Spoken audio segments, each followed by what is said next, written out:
Hey there everyone, hello and welcome, and thanks for coming to my channel. It's TomBomb89 here with it. Today's my very first YouTube video, and we're going to be talking about Civilization 5, Brave New World.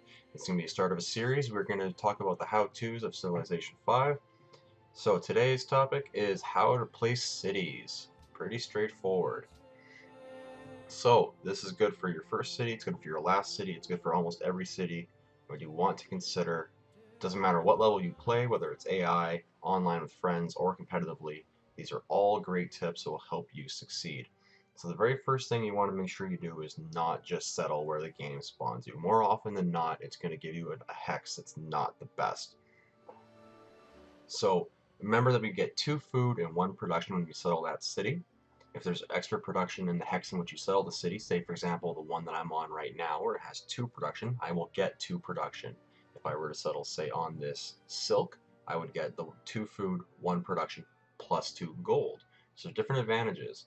Keep in mind though, I'm only going to get the silk once I have the technology for it. So any strategic or luxury resources, you only get it once it's technology. So again, I would have to research calendar before I would actively get silk if I put my city on that hex.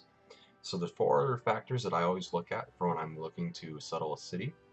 If I can land on a hill, that'll give me both a defensive bonus and the extra production.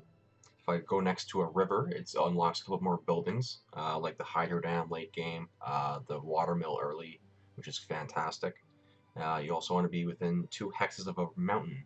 In this case, I don't think I have that option. It's not really going to apply to me, but it unlocks more buildings as well, like the observatory. And then you want to have ocean access.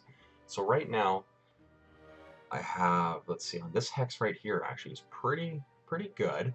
I'm going to have a hill, the river, and ocean access out of this tile.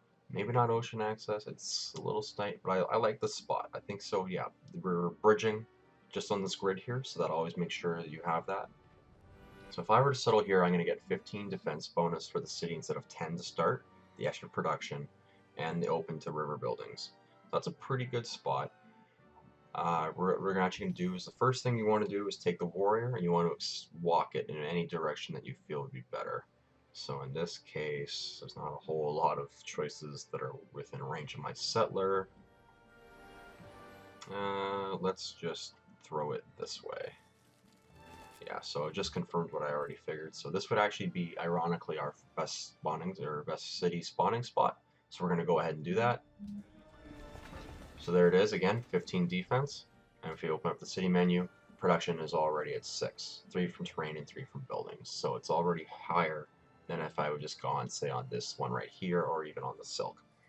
So other than that, what you want to remember is that you're only going to be able to gather resources from the 3 hexes in any direction from the center of your city.